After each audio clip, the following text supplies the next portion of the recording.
Hello guys, welcome to another video in my channel. अभी हम जिस मैच के बारे में बात करने वाले हैं वो है कल का शेफील्ड शील्ड का मैच, जो कि होने जा रहा है साउथ ऑस्ट्रेलिया और क्वींसलैंड के बीच में। ये मैच होने जा रहा है ग्लिडरॉल स्टेडियम एडिलेड में। इस ग्राउंड में अभी तक जो भी मैचेस हुए हैं, एक ही मैच हुआ है वैसे तो, वो मैच लिस्ट नहीं करा था ड्रीम 11 ने, तो ज़्यादा आइडिया अभी तक तो हमें इस ग्राउंड के बारे में नहीं है।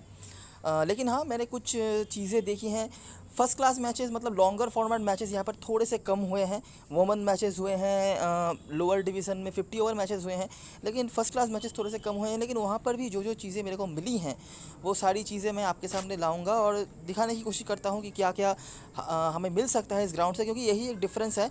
क्वींसलैंड के मैचेस भी हमने अभी तक खेले नहीं हैं, तो वहाँ पर भी एक काम तो है, तो वो भी हमें यहाँ पर जानना है और सब कुछ हमें यहाँ पर जानने को मिलेगा। ध्यान से वीडियो को देख लेना।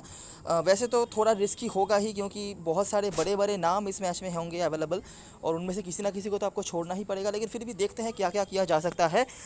पिछले सीजन की परफॉर्मेंस की बात करें तो साउथ ऑस्ट्रेलिया छठे स्थान पर है, क्वींसलैंड तीसरे स्थान पर है। साउथ ऑस्ट्रेलिया का जो मैच था, पहला मैच जो कि लिस्ट किया था ड्रीम 11 ने वेस्टर्न ऑस्ट्रेलिया के अगेंस्ट में, वो मैच हमने खेला था, आपको याद होगा।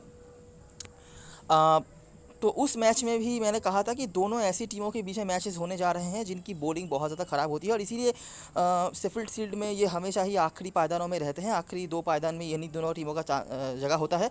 वेस्टर्न ऑस्ट्रेलिया का तो आपको पता चल ही गया होगा, अभी तक आपने देख ही लिया है कि उनकी बॉलिंग कैसी होती है। चाहे वो 400 रन बनाए, 500 रन बनाए, फिर भी उनसे मैच जीता नहीं जाता। साउथ ऑस्ट्रेलिया उनसे भी गई गुजरी है, ठीक है। उनके भी पास कुछ खास बॉलर्स नहीं है। एक आध बॉलर्स हैं जिन्होंने कुछ हद तक अच्छा काम करा हुआ है, लेकिन ऑन एवरेज उस तरह से नहीं है ये बॉलिंग डिपेंडेंट टीम। बैटिंग में भी मतलब वेस्टर्न ऑस्ट्रेलिया से ये काफ़ी पीछे रहे हैं। बहुत ज़्यादा इनकॉन्सिस्टेंसी है। कुछ प्लेयर्स ऐसे हैं जिनके नाम बड़े हैं लेकिन दर्शन काफ़ी छोटे आए हैं। तो सब कुछ बातें करेंगे यहाँ पर, देखते रहना। आखिरी दो सीज़नों की बात करें तो 5 मैचेस जो हुए हैं, 2 नहीं 3 होगा, 3 सीज़न जो हुए हैं 2017 से अगर हम काउंट करना शुरू करें तो जो 5 मैचेस हुए हैं तो अभी तक हरा नहीं पाई है साउथ ऑस्ट्रेलिया क्वींसलैंड को। 3 मैच क्वींसलैंड जीती है और 2 हुए हैं टाई। वेदर का कोई इशू नहीं है। ये कुछ इंडिविजुअल परफॉर्मर्स हैं, अगर आप चाहे तो देख सकते हैं, जहाँ पर आपको जो बर्न्स, ब्री स्ट्रीट, मानस लाबुशेन जैसे प्लेयर्स के नाम यहाँ से दिख जाएंगे। बॉलिंग में क्वींसलैंड के होकर निसर और मिकेल स्टिकटी। इसके सिवाय भी आपको पता ही होगा कैमरन गैरन खेलते थे इनके टीम में, और वो हाईएस्ट विकेट टेकर भी थे पिछले सीजन में, लेकिन वो तो अवेलेबल नहीं है। अभी देख लेते हैं कि जब ये दोनों टीमें आमने सामने होती है तो क्या होता है। एक लो स्कोरिंग एनकाउंटर हमें देखने को मिलता है। लो स्कोरिंग फिक्सचर ये रहा है। बहुत ज़्यादा गोल्स हमें इस फिक्सचर में अभी तक तो देखने को नहीं मिले हैं। एक आध इनिंग्स है, मतलब 5 मैचेस समझ लीजिए 9 से 10, 8 9 10 इनिंग्स होंगे। उनमें से मतलब एक एक टीम के मैं बात कर रहा हूँ, तो उनमें से एक या दो इनिंग्स ही होगा जहाँ पर बड़ा स्कोर बना है, नहीं तो बड़े स्कोर यहाँ पर बने नहीं हैं। और majority of the time batting से जब अच्छा कोई टीम करी है तो वो क्वींसलैंड नहीं करी है, लेकिन उनके भी बैटिंग बहुत अच्छा कुछ खास नहीं रहा है। तो देखते हैं। आखिरी मैच जो हुआ था वो हुआ था ब्रिस्बेन में, तो साउथ ऑस्ट्रेलिया ने बनाया था 221, जहाँ पर कूपर के रन्स थे, निसर के साथ टिकटी, लैबुशेन, ये कुछ प्लेयर्स थे।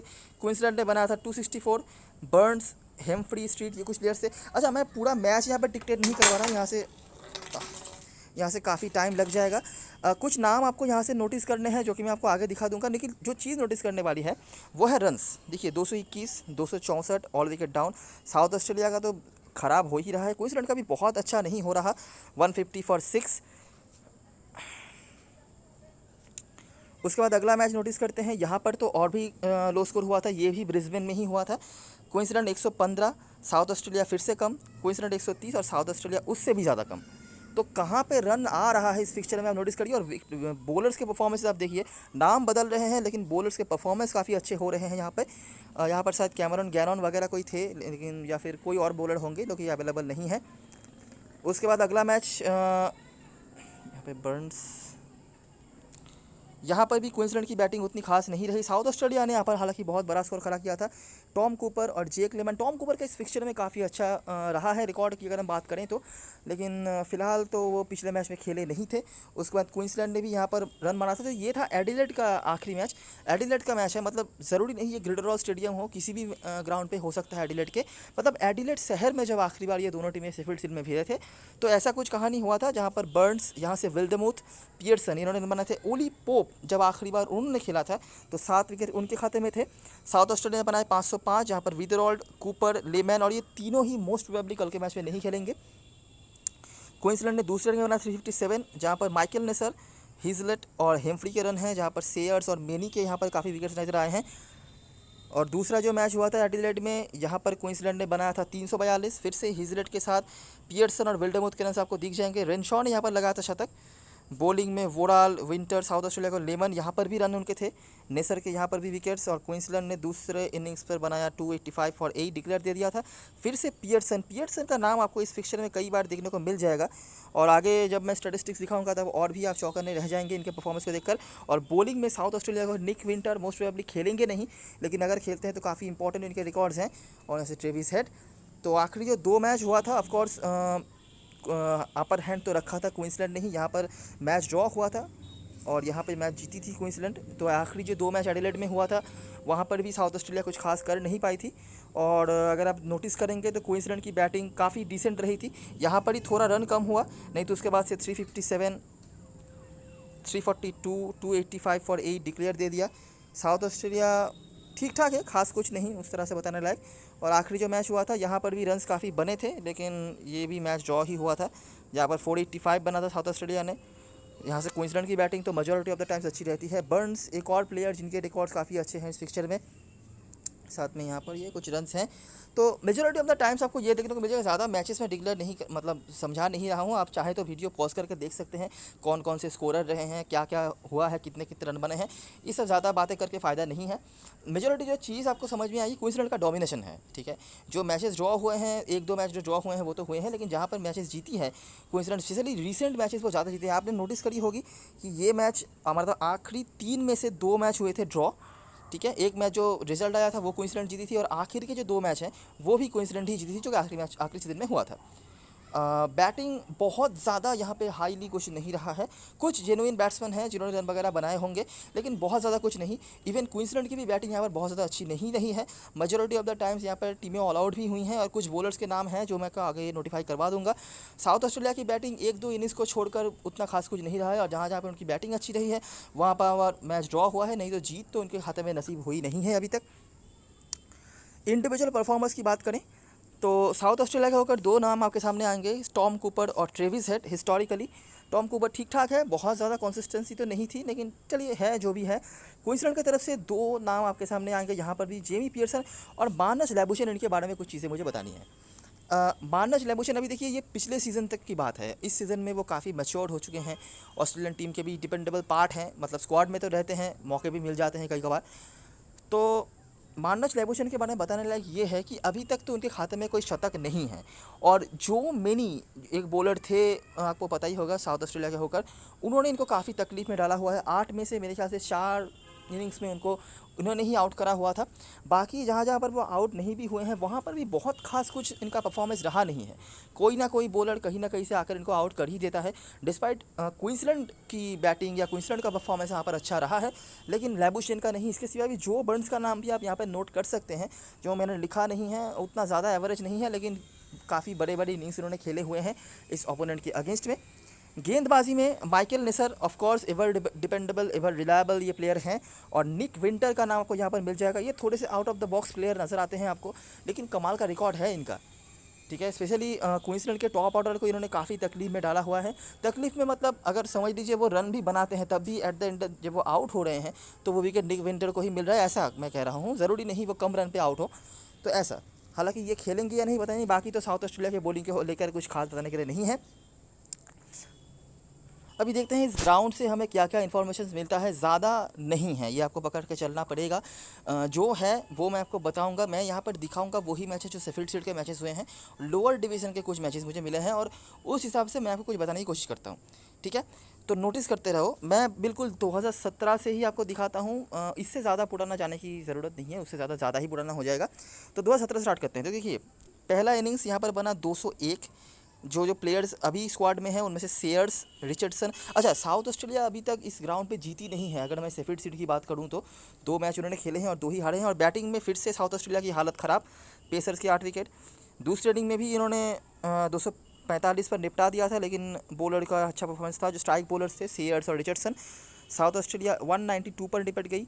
कूपर के रन थे, फिर से स्पिनर्स और साथ में लेग स्पिनर यहाँ पर डार्सी शॉट खेल रहे थे, उनके 1 विकेट थे। तो लो स्कोरिंग एनकाउंटर, 2-3 दिन में ही यहाँ पर मैच जो है ख़त्म हो गया। हाँ जी हाँ, 3 दिन में मैच खत्म हो गया, जैसे मैंने बताया। अच्छा, दूसरा मैच हुआ था अगले साल 2018 में। यहाँ पर पहले बल्लेबाजी करी वेस्टर्न ऑस्ट्रेलिया ने, बना 355। वोडाल इनके 5 विकेट से, साथ में विंटर, मेनी। साउथ ऑस्ट्रेलिया की बैटिंग फिर से खराब, मैक इनर्नी और हेड के यहाँ पर रन हैं। वेस्टर्न ऑस्ट्रेलिया ने उसके बाद भी अच्छी बल्लेबाजी करी, विंटर के यहाँ पर भी विकेट से। साउथ ऑस्ट्रेलिया 283 पर निपट गए, फिर से हेड, साथ में फर्ग्यूसन, वीदरॉल इनके रन्स हैं। पेसर्स के साथ लेग स्पिनर्स और स्पिनर्स जो थे, उन्होंने आखिरी इनिंग्स या आखिरी दिन में आप कह लो, उनके यहाँ पर विकेट्स हैं। लेग स्पिनर्स हालांकि यहाँ पर विकेट एक दो करके निकाल रहे हैं। और इस सीज़न में जो एक मैच हुआ है, यहाँ पर भी साउथ ऑस्ट्रेलिया जीत नहीं पाई थी, 200 रन पे निपट गए। बैटिंग देखिए क्या हालत हो रही है इनकी, हर इनिंग्स में इनकी बैटिंग ख़राब हो रही है। 200, जहाँ पर हंट और नियल्सन के साथ वेश एगार्ड जो बॉलर हैं, याद रखना इनके 40 रन थे, तब जाके 200 का आंकड़ा क्रॉस हुआ। पेसर्स और स्पिनर्स के यहाँ पर 2 कर विकेट से। विक्टोरिया ने बना दिया 564। दोनों ओपनर्स जो यहाँ पर खेल रहे थे, उन दोनों ने ही दोहरा शतक लगाया। तो ना बैटिंग ना बॉलिंग कहीं से भी अच्छा नहीं हुआ। विकेट टेकर्स में ये थे, साउथ ऑस्ट्रेलिया 384 पर 8, और किसी तरीके से मैच बचाया था बस यहाँ पे, ठीक है। अगर 2 विकेट और गिर जाते तो बस 20 रन या 25 रन का टारगेट रहता, तो मामला यहाँ पे निपट सकता था, लेकिन यहाँ पर हार बचाया था। कमाल की बल्लेबाजी करी थी हेड ने, साथ में हंट जो इस सीज़न में काफ़ी अच्छे फॉर्म पे दिख रहे हैं। नियल्सन के यहाँ पर भी रन्स थे, यहाँ पर भी रन्स थे। और लियम स्कॉट जो हैं, इनके बारे में मैं डे 1 मैच 1 में ही बता चुका हूँ, लेकिन इनको मैनेज कर पाना स्मॉल लीग में थोड़ा प्रॉब्लम हो सकता है। लेकिन हर मैच पे ये अपना कंट्रीब्यूशन काफ़ी रख रहे हैं। काफ़ी यंग हैं, अंडर 19 वर्ल्ड कप रिसेंटली खेल के आए हैं पिछले साल, तो लेकिन काफ़ी मतलब पोटेंशियल दिखा रहे हैं। पेसर्स के ही विकेट्स हैं। तो देखिए ये है कहानी। साउथ ऑस्ट्रेलिया तो बराबर यहाँ पर पीछे रही है, बैटिंग में भी बॉलिंग में भी। पेसर्स का ही यहाँ पर ज़्यादा प्रायोरिटी रहता है। कुछ हद तक आपको लेग स्पिनर्स के रोल्स दिख जाएंगे, दोनों टीमों के 2-2 लेग स्पिनर्स हैं, अगर आप चाहें तो लेकर चल सकते हैं। लेकिन जो चीज़ है वो है कि बॉलर्स यहाँ पे विकेट्स निकाल रहे हैं, पेसर्स स्पेशली। साउथ ऑस्ट्रेलिया के बॉलर्स ने भी निकाला हुआ है, लेकिन साउथ ऑस्ट्रेलिया के अगेंस्ट जो टीमें आ रही हैं, वेस्टर्न ऑस्ट्रेलिया 2 बार और पिछले मैच में विक्टोरिया, उनके भी पेसर्स यहाँ पे बंचेस में विकेट निकाल रहे हैं। तो पूरी तरीके से ये तो आपको समझ में आ ही गया होगा कि कल का मैच जो है, वहाँ पे जो आप टीम बनाएंगे ना, वो पूरी तरीके से साउथ ऑस्ट्रेलिया के अगेंस्ट में होने वाला है। अभी देखिए, ये है ट्रेंड, ये है रिकॉर्ड। ज़रूरी नहीं कि कल भी यही चीज़ें हों। हो सकता है कि कल सामने वाली टीम 100 रन पे निपट जाए, साउथ ऑस्ट्रेलिया अच्छी बल्लेबाजी करे, हो सकता है। लेकिन जो हमारे पास अवेलेबल है उसी बेसिस पे हम बात कर सकते हैं। अगर आप चाहें तो तुक्का लगा सकते हैं, लेकिन हमें पता नहीं कि अगेंस्ट द ट्रेंड या अगेंस्ट द रिकॉर्ड क्या क्या चीज़ें हो सकती हैं। तो जो हमारे पास अवेलेबल है उसी हिसाब से मैं बात कर रहा हूँ, बाकी क्या होगा किसी को नहीं पता। तो ग्राउंड में वैसा कुछ नाम तो नहीं है, लेकिन कुछ नाम आपने नोटिस करे होंगे, जैसे कि ट्रेविस हेड, उसके बाद नियल्सन और हंट, जिन्होंने रन बनाए थे आखिरी मैच पर। ट्रेविस हेड के यहाँ पर भी रन्स थे, दोनों ही इनिंग्स में इनफैक्ट उनके रन्स थे। और यहाँ पर तो कुछ खास बताने के लिए नहीं है, चलिए छोड़ दीजिए। ओके, अभी आ जाते हैं प्लेइंग 11 पर। साउथ ऑस्ट्रेलिया अपने प्लेइंग 11 पर लगातार चेंजेस कर रही है एक जीत की तलाश में, लेकिन अभी तक वो उनको नसीब हो नहीं रहा है। मैकिनर्नी को वो वापस लाए हैं। मैकिनर्नी के बारे में मैंने पहले मैच की वीडियो में बताया था, ये मतलब काफ़ी अच्छे प्लेयर हैं डोमेस्टिक सर्किट की। अगर मैं बात करूँ, इंजरी की वजह से पिछले सीज़न में ज़्यादा मैचेस खेल नहीं पाए थे, लेकिन स्पेशली एडिलेड में इनके रिकॉर्ड्स काफ़ी अच्छे रहे हैं। बड़ी लीग के लिए आप इनको ज़रूर ट्राई कर सकते हैं। हेनरी हंट अच्छे फॉर्म पे चल रहे हैं, ठीक है। पिछले 2-3 मैच में हमेशा ही वो रन बना रहे हैं, दोनों इनिंग्स मिलाकर तो लगभग 90 से 100 रन के भीतर वो बना ही रहे हैं। उसके बाद ब्रैड डेविस जो कीपर सेक्शन में लिस्टेड हैं, ये भी ठीक ठाक फॉर्म पर हैं, लेकिन आगे जब हम टीम बनाएंगे ना, तब आपको समझ में आएगा कि एक कीपर को आपको सेक्रीफाइस करना पड़ेगा, और जो भी कीपर को आप सेक्रीफाइस करेंगे वो सारे ही अच्छे प्लेयर्स ही होंगे। ट्रेविस हेड मस्ट हैव है, कोई बताने की ज़रूरत नहीं के बारे में। कैलम फर्ग्यूसन अभी तक तो कुछ खास आया नहीं है, पिछले मैच के दोनों ही इनिंग्स में 0 रन पे आउट हुए थे। रिप्लेस्ड हो सकते हैं, अगर टॉम कूपर के साथ रिप्लेस्ड होते हैं, अगर होते हैं तो आप उनको ट्राई कर सकते हैं। कैलम फर्ग्यूसन देखिए नाम बड़ा है इनका, और काफ़ी लोग इनको लाएंगे भी टीम में, लेकिन हो सकता है अगर हम लॉजिकली टीम बनाएं तो इनका नंबर आए ना। Harry Nielsen, Liam Scott, Chadd Sayers, वोडाल, वेशागर और लॉयड पोप इनके लेग स्पिनर होंगे, एकमात्र लौते लेग स्पिनर हैं। अगर आप इनकी तरफ से ट्राई करना चाहते हैं तो कर सकते हैं। आखिरी मैच पर जो आखिरी बार इन्होंने खेला था इस ओपोनेंट के अगेंस्ट, 7 विकेट के खाते में थे। और यहाँ से चैड सेयर्स, वोडाल और वेशागर, ऑफकोर्स वोडाल और चैड सेयर्स इनके मेन पेस अटैक हैं।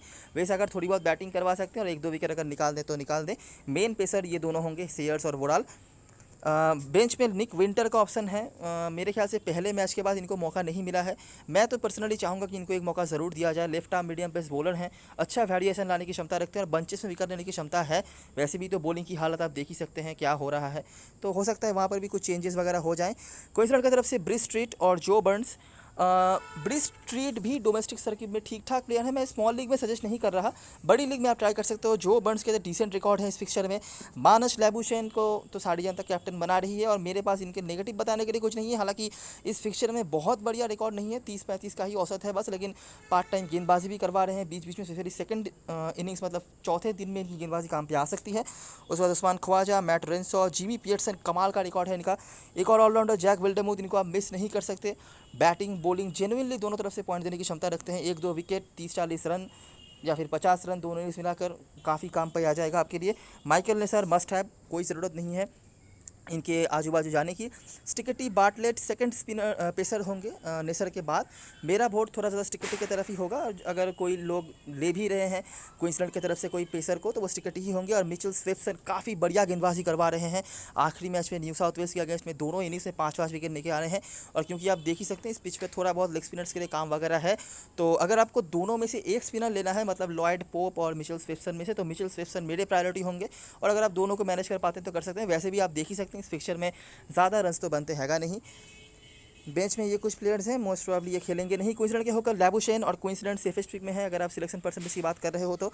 उसके बाद नेसर और जो बर्न्स को कुछ लोग ले सकते हैं, कुछ लोग मिस कर सकते हैं। मेरा वोट थोड़ा ज़्यादा होगा क्योंकि वैसे तो इनके रिकॉर्ड्स भी डिसेंट है। और दूसरी बात, आप साउथ ऑस्ट्रेलिया की बॉलिंग की बात कर रहे हो, याद रखना। उसके बाद रेनशॉ, ब्रिज स्ट्रीट में से कोई एक बड़ी लीग के लिए मेरा वोट थोड़ा ज़्यादा ब्रिज स्ट्रीट की तरफ होगा। अगर आप बड़ी लीग में ट्राई कर रहे हो, छोटी लीग में मैं नहीं सजेस्ट कर रहा। रेनशॉ को कुछ लोग ले सकते हैं क्योंकि ये थोड़ी बहुत बॉलिंग भी करवा सकते हैं, ऐसा लोग सोचेंगे, लेकिन मोस्ट प्रोबेबली ये बॉलिंग नहीं करवाएंगे, जो करेंगे बैटिंग से ही। जिमी पियर्सन मेरे लिए बहुत बड़े वाले पंट है, कीपर सेक्शन में होंगे। मोस्टली लोग इनको नहीं लेने वाले हैं। एक तो कीपिंग के जो कैचिंग पॉइंट्स हैं वो देंगे ही, और इनके रिकॉर्ड्स काफ़ी अच्छे हैं, और सबसे बड़ी बात ये फॉर्म पे काफ़ी अच्छे हैं। ठीक है, रिसेंटली जो डोमेस्टिक सर्किट में खेल के आए हैं, बड़े बड़े शतक लगा के आए हैं, लोअर लेवल क्रिकेट में अच्छे फॉर्म पर हैं, लेकिन हैं अच्छे फॉर्म पर, ये देखने वाली बात है। साउथ ऑस्ट्रेलिया का अगर हेड और फर्ग्यूसन का सिलेक्शन परसेंटेज थोड़ा ज़्यादा हो सकता है। उसके बाद कूपर और पॉप, कूपर तो अगर खेलेंगे नहीं, पोप होंगे, कूपर अगर खेलेंगे तो आप ट्राई कर सकते हैं, डिसेंट रिकॉर्ड्स है, बहुत ज़्यादा प्रायोरिटी तो नहीं है, लेकिन आप ट्राई कर सकते हैं। उसके बाद मैकिननी और ब्रैड डेविस में से कोई एक, और हैरी नियल्सन कीपर सेक्शन से, और लियम स्कॉट ऑलराउंडर सेक्शन से। बॉलरों में से मैं खास कुछ प्रायोरिटी तो दूंगा नहीं, लेकिन चैट सेयर्स जो हैं वो थोड़ी बहुत बैटिंग करवा सकते हैं और विकेट्स लेने की क्षमता भी है, तो ऑफकोर्स वही आपके लिए मेन पेसर होंगे अगर साउथ ऑस्ट्रेलिया की तरफ से आपको किसी को देखना है तो अभी एक बार देख लेते हैं ड्रीम 11 की टीम। तो मैंने इस तरह का एक डेमो बना के रखा है, आप पूरी तरीके से समझ सकते हैं। पूरी तरीके से ये क्वींसलैंड के सपोर्ट में टीम है। मेरे पास 3 प्रॉपर बैट्समैन हैं, ब्रिज स्ट्रीट, रेनशॉ, ये दोनों ऑप्शन मेरे पास पंट के तौर पे है। बड़ी लीग में आप ट्राई कर सकते हो। Michael Neser main bowler, Swepson main spinner, और स्टिकटी को मैंने रखा है। अभी अगर आप चाहते हो कि नहीं मुझे साउथ ऑस्ट्रेलिया की तरफ से एक और प्लेयर को लेना है, तो आप स्टिकटी को ड्रॉप कर सकते हो।